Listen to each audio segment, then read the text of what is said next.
Itu menghadap ke arah kiblat, terus ibu sujud. Di mana saja, yang penting tempat itu suci ya. Itu, nggih monggo. Bungkus. Oh nggih. Iblis nangis ketika ada orang sujud tilawah, dia lari dan nangis. Dia lari dan nangis sambil berkata, "Ya Allah, dia disuruh sujud nurut, dia disuruh sujud oleh Tuhannya, dia nurut sementara aku dulu enggak nurut." Itu. Ya, monggo yang lain silakan kalau ada. Monggo kalau ada. Jelas semua atau tidak jelas semua? Ya, monggo, Bu.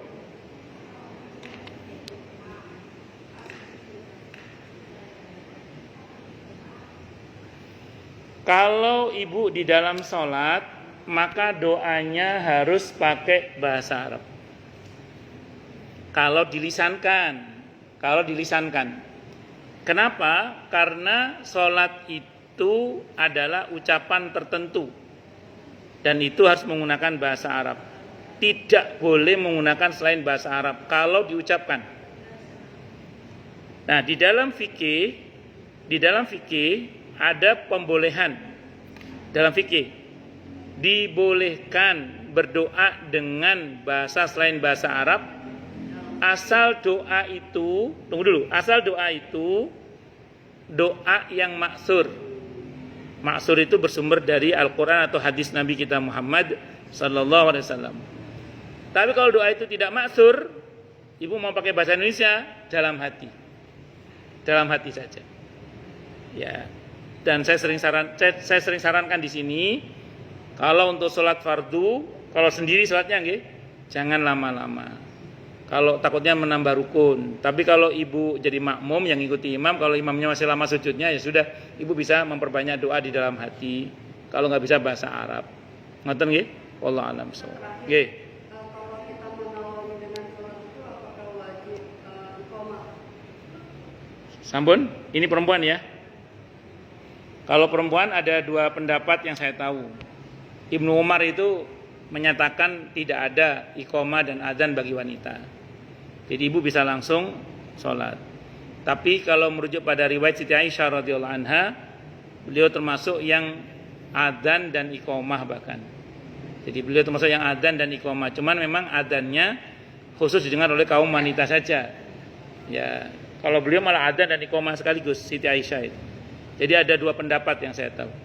Intinya kalau untuk wanita nggak ditekankan itu aja lah. Nah, tapi kalau ibu menggunakan saya kira nggak ada masalah. Itu sunnah apa? Sunnah. Jadi adzan dan iqamah itu sunnah sebenarnya. Tapi kalau ibu rumahnya dekat dengan masjid atau musola, di mana di kampung itu sudah ada adzan, iqamah cukup kalau untuk sholat sendiri ya. Iqamah cukup kalau untuk sholat sendiri. Kalau iqamah itu maksudnya setiap misalnya asar itu 4:30, terus dia baru melakukan asarnya 4:30, apakah tetap harus iqamah? Tidak ada masalah tuh. Tidak ada masalah. Iya. Iya, tidak ada masalah. Iya. Allah, karena itu sunnah aja. Sunnahnya aja. Sunnah. Enggak wajib. Iya. Nggih. Monggo yang lain silakan. Nggih, monggo. Sebentar, Ibu belakang nggih. Nggih, monggo. Lama enggak kelihatan kayaknya. Nggih. Nggih, betul.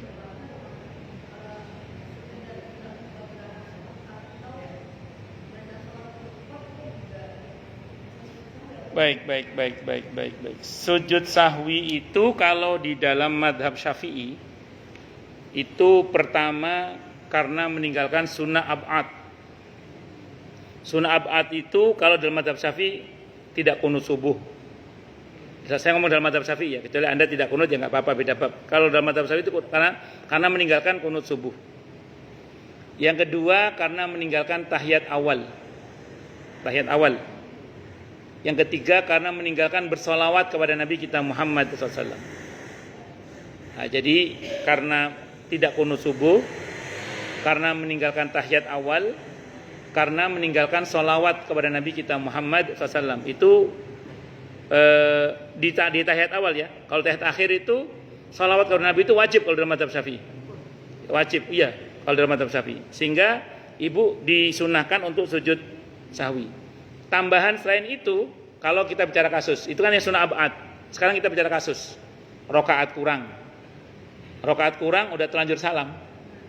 Terus apalagi udah ngobrol. Kalau jaraknya jauh itu ya kira-kira sholat 2 rakaat 5 menit lah. Itu udah jauh namanya. Itu diulang dari awal sholatnya berarti. Kalau yang itu nggak usah sujud sahwi, diulang dari awal. Berarti yang pertama tadi udah batal. Ya. Tapi kalau ibu ragu kan terus ngobrol, Mas tadi berapa Mas? Perasaan 3 deh ya. 3 ya. Ya udah tambah 1 lagi. Jadi kan ngobrolnya belum lama kan? Ngobrol belum lama, nambah 1 lagi nanti sujud sahwi. Jadi nambah 1 rakaat, nggak harus dari awal lagi karena kan nggak jedanya nggak jauh. Maka segera sholat nambah 1 rakaat, terus sujud sahwi nanti. Tapi kalau sudah makan bakso, apalagi sudah jalan-jalan, terus kayak tadi kita kurang 1 mosok, iya. Gimana? Ya udah ngulang dari awal lagi sholatnya berarti. Kalau itu nggak usah sujud sahwi, memang ngulang dari awal sholatnya kan. Nah, terus kemudian yang berikutnya kalau kelebihan rakaat. Kalau kelebihan rakaat itu juga sujud sahwi. Kalau mengenai lupa surah itu enggak. Lupa surah enggak. Jadi tidak baca surah dengan sengaja pun tidak dikenakan ketentuan sujud sahwi karena surah itu kategorinya sunnah biasa, bukan sunnah ab'ad. Jadi kalau dalam mazhab Syafi'i itu ada namanya sunnah hayat, sunnah ab'ad. Kalau dalam mazhab Syafi'i. Wallahu a'lam bishawab. Nggih.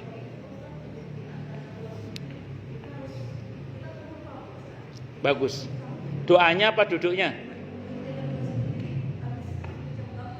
Oke, berarti kehilangan 1 rukun. Kalau kehilangan 1 rukun berarti kehilangan 1 rakaat. Kalau kehilangan 1 rakaat berarti yang rakaat itu ibu hilang, nambah 1 lagi. Itu juga sujud sahwi sama. Itu kasusnya karena kehilangan rukun itu. Yang mau kehilangan sunnah ab'ad aja. Iya, apalagi kehilangan rukun ini. Iya, jadi kehilangan rukun kena sujud sahwi nanti. Itu dianggap yang rakaat yang tidak duduk di antara 2 sujud itu dianggap hilang rakaat itu, kurang 1 berarti. Nanti berarti nambah 1 lagi. Wallahu a'lam. Jadi kalau kekurangan rukun itu kehilangan 1 rakaat berarti. Nah, itu rumusnya nggih. Ya, 1. Bu, ini sudah mau zuhur nggih, cukup dulu nggih kita tutup dengan hamdalah. Alhamdulillahirabbil alamin. Semoga kajian kita bisa bermanfaat, mubarakah fid dini wad dunya wal akhirah untuk kita, keluarga kita dan seluruh umat Islam semuanya, dan mudah-mudahan kita semua dijadikan oleh Allah sebagai orang-orang yang sukses dunia akhirat, selamat dunia akhirat, bahagia dunia akhirat, dan dipermudah setiap urusan kita oleh Allah fid dini wad dunya wal akhirah. Semoga Allah limpahkan hidayah selalu untuk kita, semoga Allah tingkatkan selalu hidayah untuk kita, dan semoga Allah berikan hidayah untuk siapapun yang melihat kita. Subhanakallahumma bihamdika asyhadu an la ilaha illa anta astaghfiruka wa atubu ilaik. Sallallahu alaihi Muhammad wa ala alihi wasallam. Saya mohon maaf. Assalamualaikum warahmatullahi wabarakatuh.